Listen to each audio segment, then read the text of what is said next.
Hey guys, welcome back to the 7-Figure Case Study. My name is Gary Huang. Today is episode 3. We're going to do product research and validation, how to find and validate product FBA and e-commerce product ideas. And if you just joined us, I wanted to invite you to check out episodes 1 and 2, where I came up with ways to find product ideas away from the crowds without relying on software tools. So last week we talked about the secret to finding good product ideas, and we had a lot of positive feedback. Ian says, Gary, your ideas are good, and walkthrough made them even better. So simple, anyone can do it, but not everyone will. The before and after method can really expand the potential product list quickly. Looking forward to the next week's video already. So if you haven't checked it out, the link will be below this video. I highly recommend that you guys take a look at that to see how I'm coming up with these product ideas before we dive into the product research. All right, so let's get started with today's game plan. Today we're going to review my long list of product ideas. Then we're going to look at the tools that I'm going to use to validate these product ideas. After that is red flags and warning signs of products to stay away from. We don't want to go down the wrong path. And then I'll do a live walkthrough of through some of my product idea list. So we'll look at ways to shortlist them. Obviously, we won't have time for me to go through the 100+ products. I want to keep this short and impactful for you guys, but I'm going to go through a couple of them to give you guys a flavor of how I'm doing this. All right. And then if you stick around to the end, I'm going to have a special bonus, the 7-Figure Seller Playbook, where I've distilled interviews. I interviewed over 100 8-figure and 7-figure sellers at the 7-Figure Seller Summit. And this is the playbook where you can learn what other 7 and 8-figure sellers are doing with their product research, how they're coming up with product ideas. That'll be available if you stick around till the end. All right, so let's dive right in. So first things first, the tools that I'm going to use today are Jungle Scout, Helium 10 for product research. And then I'm also going to look at Google Trends, which is probably the best tool, like a free tool on the market to find out search volume, especially with historical data. You can see if it's trending up, if it's flat, or if it's going down. Nothing is more powerful than Google, in my opinion. And then also, perhaps most important is my brain. All right, because that really makes or breaks. Because think about it. If all you need is a tool, then everybody would be a 7-figure seller, right? That's simply not the case. So this is both an art and a science. All right. So I know there's a lot of other great tools out there, such as ZonGuru, Amazon's own brand analytics, the Product Opportunity Explorer, Pinterest. I mean, there's so many. We don't have time to talk about all of them. We may cover them in the future, but today we're going to focus on these. These are the tools that I'm most familiar with. All right. So I'm curious, what's your favorite product research tool? Comment below. Let me know. Am I missing something? I would love to hear your feedback. All right. So let's start out with the strategy of what I like to call market gaps, like when we're looking for product opportunities. Okay, so I took a picture of my yard here. Okay, as you can see, I am not a great gardener because there's a ton of weeds growing everywhere. However, there's this one patch of land that I circled in black here. Okay, so this is kind of like a market gap or opportunity. Okay, why do I call this an opportunity? Because notice there aren't other competing plants growing there, right? So in this case, I've grown some tomato plants, some rosemary, some basil, even some bitter melon. All right, I don't want to grow my tomato plants in the middle of the weeds, right? Obviously, the weeds are just going to eat it alive. They're going to suck out all the nutrients from the soil. They're going to block out the sun. The same thing applies when you're selecting a product, right? You don't want to find a product that's in a super saturated niche. If everybody has over 1,000 reviews, it's going to be like you're trying to grow in a patch of weeds, right? You want to look for this market gap in the yard, right, where you can grow your product. So I hope that helps you guys visualize the strategy.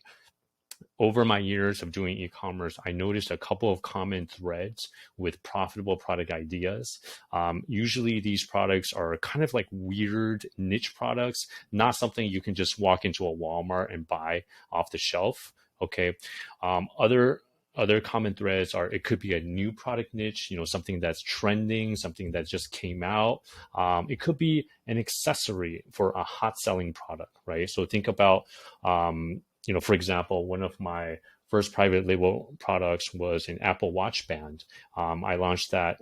My partner and I launched that when Apple Watch first came out, right? So we hypothesized that, similar to the whole iPhone case, market, along with the iPhone, there will be a similar market opportunity with Apple Watch. And we were right. And at that time, there weren't tools like Helium 10, and we were able to build a six-figure business in the first year, right? So there's always going to be these types of market gaps, these opportunities. And there's also gaps when it comes to looking at product listings, right?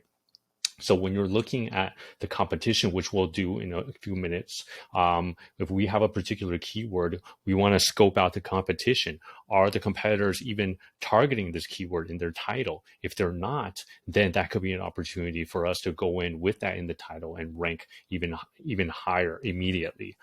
So people call this keyword density. There's a lot of jargon, but I'm trying to explain this in plain English so you guys can understand. All right. So next, let's look at red flags and what I like to call the Goldilocks rule.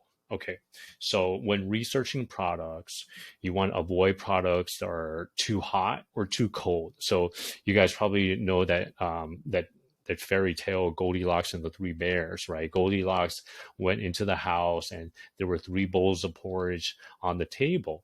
And one bowl was too hot and, she almost burned her mouth and she's like, ah. And then the other bowl, it was too cold. It just didn't taste right. But there was one that was just right? Same thing for product selection. Some products are, product niches are going to be too hot, right? There's too many reviews. All right. Or the product is all over Alibaba. Even all the suppliers are onto this, right? I mean, those are signs that it's too hot, it's oversaturated, it's too competitive. And then we'll walk through more examples as we do the live walkthrough. On the other hand, avoid products that are too cold, right? So if there's not enough demand, there's too few sales, if it's too difficult to do modifications to the product, maybe it requires a mold that will cost $5,000, or if the price point is too cheap, there's no room for profit margin, right? And that attracts a lot of sellers as well. So the goal is to find a product that's just right. All right. So again, this is an art and science, and then we'll learn more about this as you look over my shoulder when I do the live walkthrough. All right. So I hope this helps you visualize what we're looking for. All right. So next, today we're going to shortlist the products. So we have a long list of products. I have over 100 product ideas on my list, and then we're going to put this into a funnel. Okay, and then we're going to review the long list of products and identify the ones that are just right. Most of them are not going to be right. Okay, that's just the fact of the game. Most numbers, I mean, it's a numbers game, right? So, my goal is to shortlist these long list of products into a very small list. Let's say 3 to 5 products that I'm going to then proceed to deep dive with further research. All right, so let's go through the live walkthrough right now. So I'm going to go into my product ideas list. So as you guys saw last week, I got stuck and then I came up with more ideas.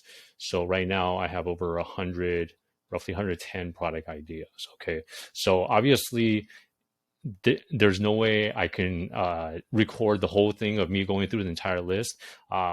So I'm going to pick and choose a couple of products to do this live. Okay, and then we'll have a second part to this as well, where we're going to come back and reevaluate this after I finish out the rest of the list. Okay, so I'm just going to pick a couple of examples. Let's look at fiberglass chopsticks. So I'm going to go on to Amazon, type that into search, and then let's take a look at the search results. So first off, I want to check the results to make sure that we're on the right track, that they're relevant. And it looks like they are. These are fiberglass chopsticks. Okay, and then next I'm going to use Jungle Scout to analyze the data. Okay, and I'm gonna look for a couple of key metrics. One is I want to make sure there's enough demand. So I like to look at the first off, I look at the organic ranking. So I'm not going to consider the sponsored search. We'll take a look at that separately.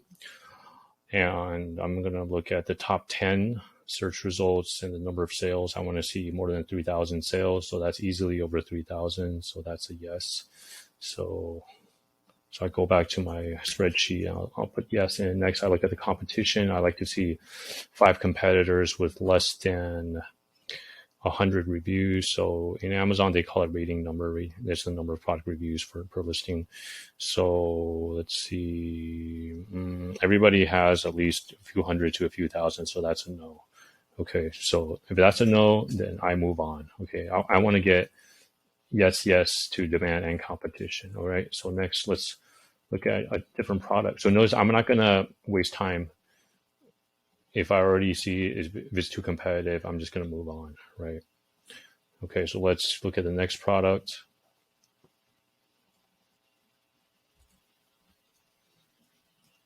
Extra ceiling ring, Instant Pot. Okay.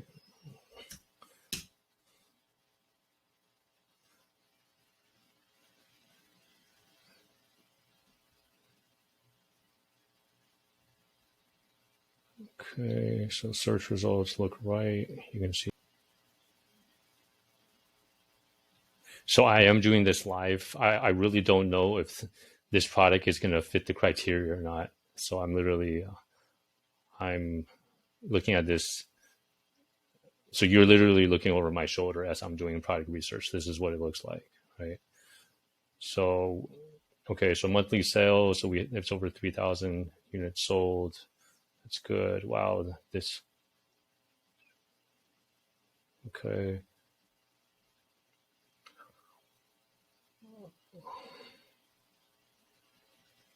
And let's look at the rating number. Wow. Okay, this is all over 100. Okay, so that's another no.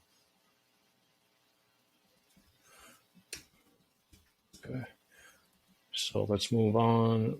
Let's do a wooden cutting board set for kids.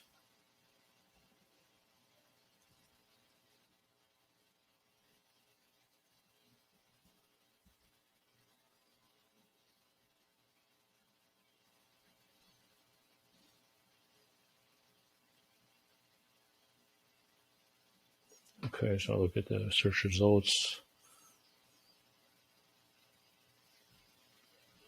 So it looks right.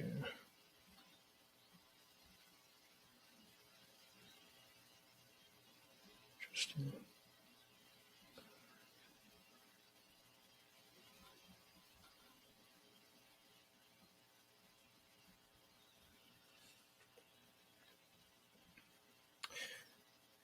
Actually, I'm going to refine this keyword because it seems that kids wooden knife and cutting board set. Okay, I'm going to refine this because this is more along the lines of what I'm looking for. And then Amazon's auto suggested this keyword. So let's take a look at that. Okay, so let's run the research tool.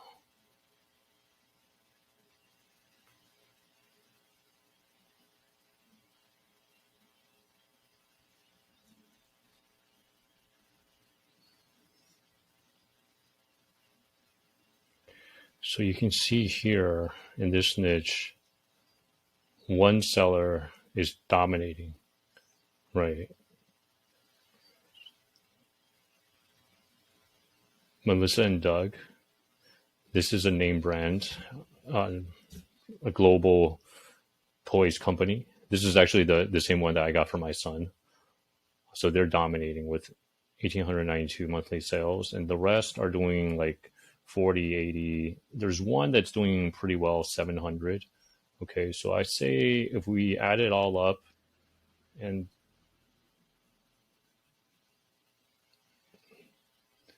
this actually is, this is actually I think a real kit that kids can use. Okay, so if we add it all up, it is over 3,000, so that's a yes. But if we look at the rating number, 1, 2, 3, 4, 5, 6, that's a yes. Okay, we have 2 yeses so far, which is good. So we have top 10 over 3,000. Competition, the top 10, the 5 sellers with less than 100 reviews, yes. And you know what? It's really not set in stone because there's always like all these different variables. Okay, so let me take a look at the price. Okay, so according to, I like to see price points above $25 to $30. Okay, you can see most of the ones in the top 10, they are lower. This one's interesting. This one is at $26. Okay. So I'm going to add that to my product tracker. Okay, I'm going to take a look at this. The reason I'm taking a look at this is if I were to come into this niche, I would want to price myself on the high end. So I'm just looking to see what they're doing. So it looks like they have like a whole like cornucopia of all these different little toys and pots, pans, apron, right? I had that idea as well.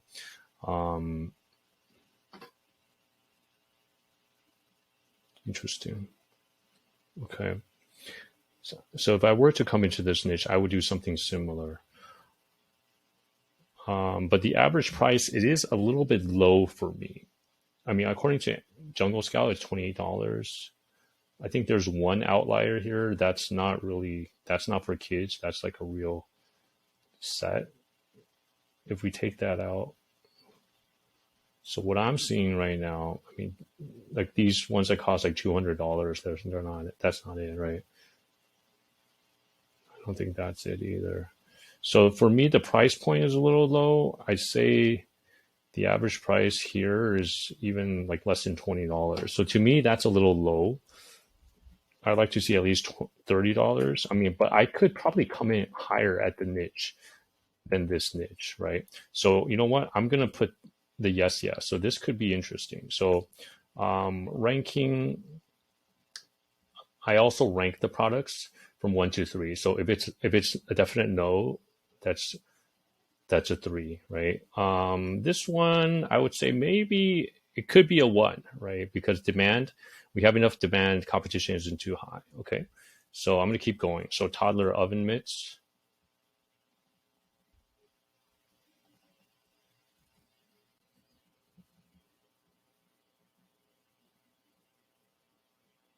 I'm going to see if Helium 10 is faster. This Jungle Scout's a little slow today. What do you guys prefer, Jungle Scout or Helium 10 or Zanguru? Which I love if you can comment below. I'm curious. Which tool do you guys use? Okay. Okay, so I'm going to remove this one. So with Helium, SP means sponsored, so we're not going to consider that one. So let me take a look. So in terms of the sales, there's one seller that's doing 1,000 in the top 10. Actually, if you add it up, this one's by Disney. This is a licensed product.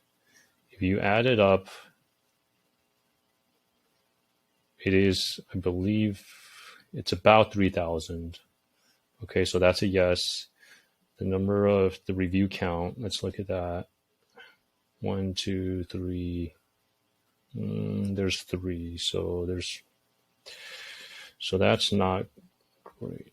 Yes, I'll put no. There's 3, and also the other thing, the bad thing about this niche is the average price. You can see it's quite low. It's like $17. So that I am not a fan of. Okay, so with that, I'll do 3. Okay, let's move on. Let's take a look at some of the other niches. Let's do green screen for Zoom.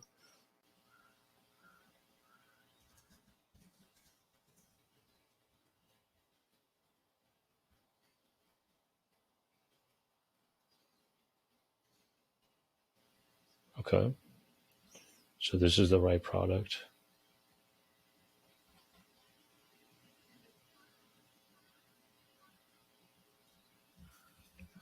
So we're going to use helium-10 X-ray.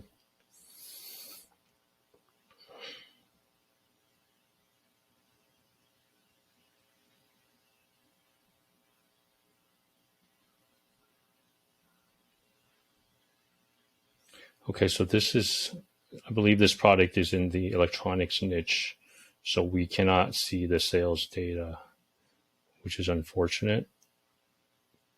But let's look at the reviews, actually. Review count, the review count is too high anyways. There's only one in the top 10.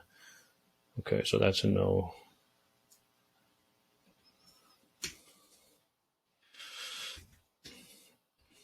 So we move on. Let's do Potet plus Travel Potty, or just Travel Potty.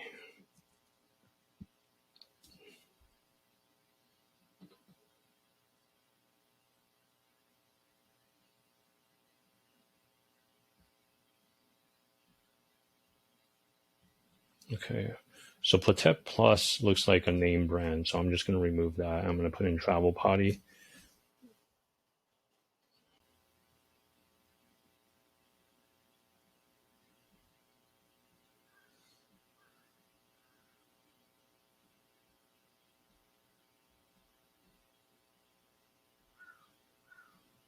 So you can see these are like collapsible, like travel potties for kids. Let me see.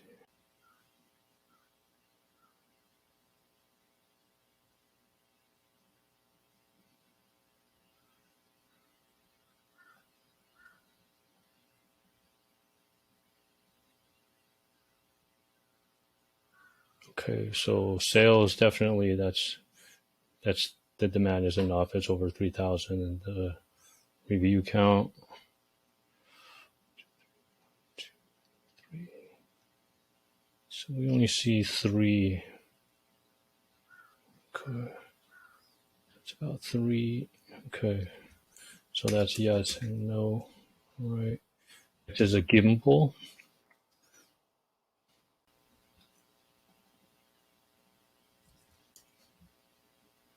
So a gimbal, if you don't know, is basically like an image stabilizer for your camera or your phone. It reduces the shake when you're recording videos. Okay, so I was looking at a gimbal. I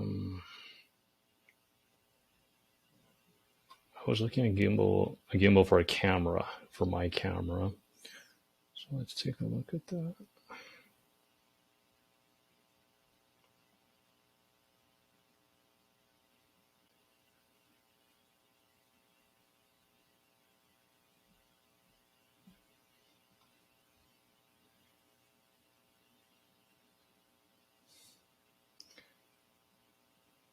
Okay, so sales definitely here. The review count.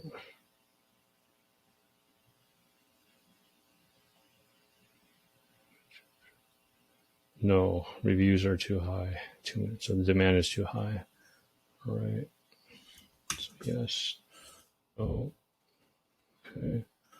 Let's take a look at one more. Play 10 color tunnel.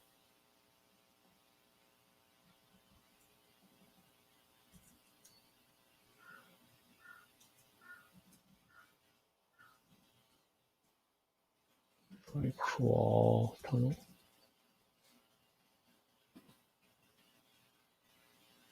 Tunnel.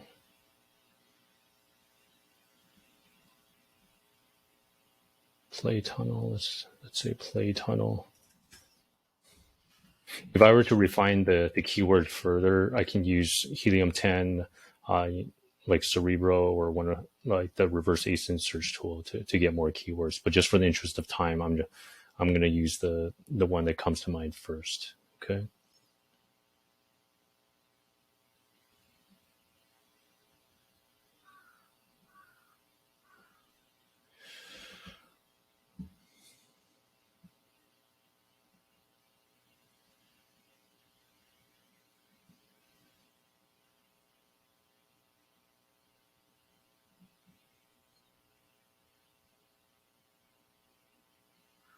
So you can see the sales are super high.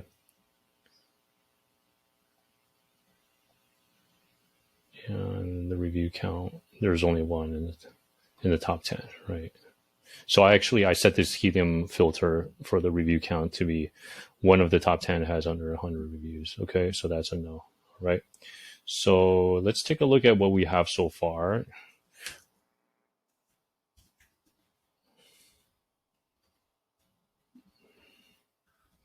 Let me just do one more. I'm really curious about this, the on-air sign.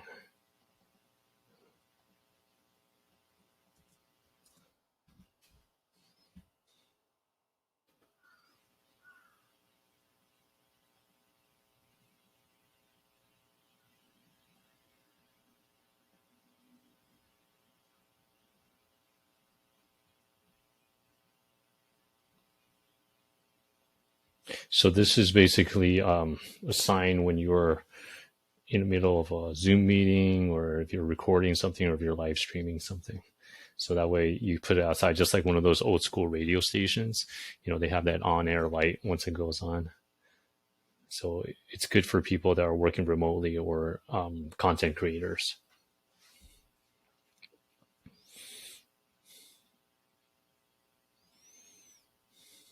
Okay.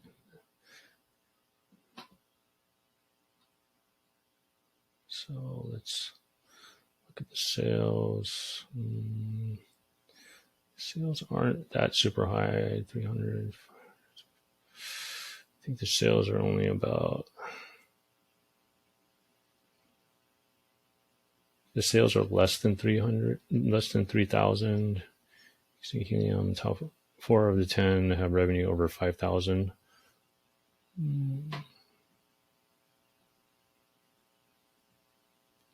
Review count, you can see the review count it looks quite low, right? Like these signs.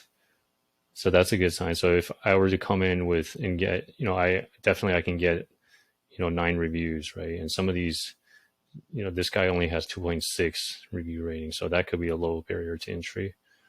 All right. So the only issue, and the average price, it's $45, right? Okay. But you know what? Even though I think this is a really cool product, it's not quite there. The demand is not quite there. Competition is low. The average selling price,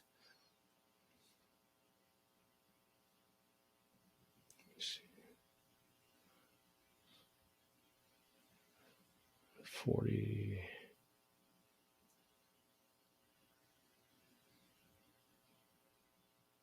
Average selling price is lower than 25. You have a couple.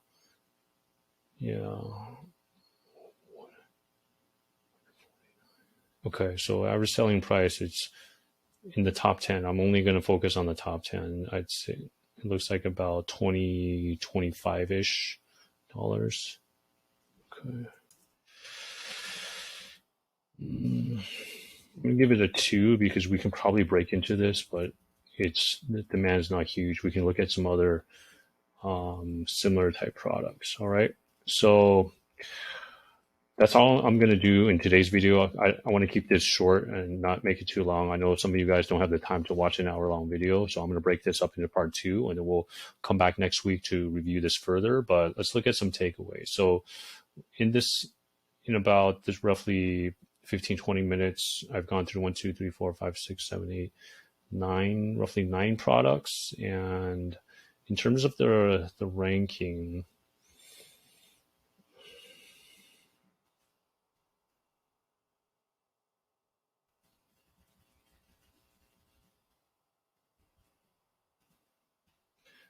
see, we have a couple that are interesting. The wooden cutting board, it has enough demand, enough competition. The price point is a little low, but I think we can tweak it. We can get more. We can bring up the price point, and also the on-air sign. Maybe, I mean, demand isn't that huge, but we could break into it. If I were to pick one right now, I would go with the wooden cutting board. But again, I've only done about 9 out of my 100 list. So just for the interest of time, I'm going to stop here for today. I'm curious, based on what we talked about so far, what is your number one takeaway so far? And what's your number one takeaway so far? I mean, if you were to go through these products, which product would you choose? I'm curious. All right. So to wrap things up today, we reviewed the long list of products. We defined what market gaps are. We talked about the red flags and the Goldilocks rule. We want to find a product that's just right. And we shortlisted a small section of my product lists.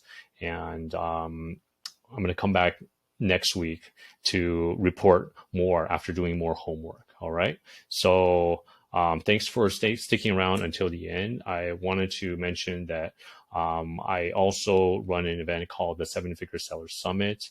It happens twice a year, and I've already ran this event 5 times as of the time of this recording, and I've distilled hundreds of interviews with 8-figure and 7-figure sellers to find out their exact strategies, how they're building and scaling and even exiting their businesses. So if you want to learn more ways to do product research, product validation, I highly recommend you check out the free playbook that I put together. You can get it at the link below the video. All right. So thanks so much, guys. Hope this is helpful, and if you want to see what happens next week, definitely tune in. All right. That will be episode 4, where we come back to finalize our shortlist after our product research. So this is Gary Huang, 7-Figure Case Study, and we will see you guys at the next session. Bye, everyone.